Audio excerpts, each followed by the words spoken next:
ஆனந்தி, குணவதின்னு குழந்தையா இருக்கும் போதே பொருத்தமான பேரை வச்சிருக்காங்க.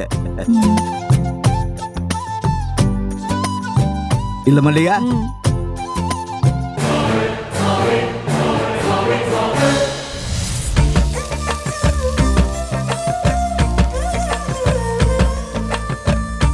ஏய் இன்பா, இந்தா மொறு தோசை. ஏய், என்னடி நீ? அவ வயசு என்ன, உன் வயசு என்ன? இன்பான்னு கூப்பிடுற? மா, அதெல்லாம் சின்ன வயசுல இருந்து பழகிருச்சுமா. புதுசாலாம் மாத்தலாம் சொல்லாத. விடுங்கத்த, அகிலா தானே சொல்லிட்டு போட்டும். இந்தா கொஞ்சம் பொடி போட்டு.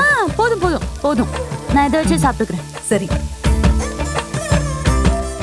அத்தை, மாமாவை பத்தி யோசிக்கிறப்போ எனக்கு கோவமா வருது தெரியுமா? ஏன் புள்ளைய நினைச்சா உனக்கு எதுக்குடி கோவம் வருது? அத்தை, யாராவது நமக்கு எதிரா போட்டி போடுறவங்களுக்கு போய் உதவி பண்ணுவாங்களா சொல்லுங்க? நீ என்ன நடந்துச்சுன்னு முதல்ல சொல்லு.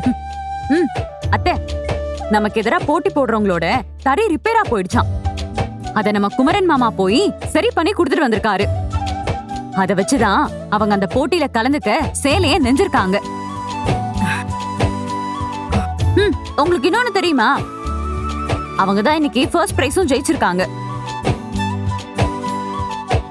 மாமா மட்டும் 2-3 நாளைக்கு முன்னாடி அந்த தறியை சரி பண்ணி கொடுக்காம இருந்திருந்தா இன்னைக்கு முதல் பரிசு நமக்கு தான். அந்த 5 லட்ச ரூபாவையும் நம்ம அடிச்சிருப்போம்.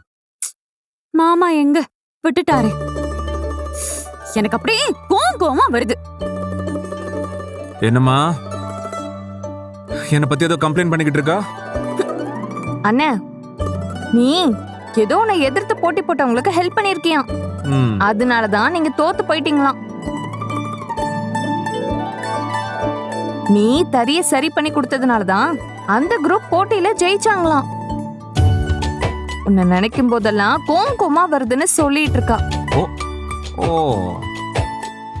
நினைச்சேன் இவ இப்படி போட்டு கொடுப்பான்னு நினைச்சேன்.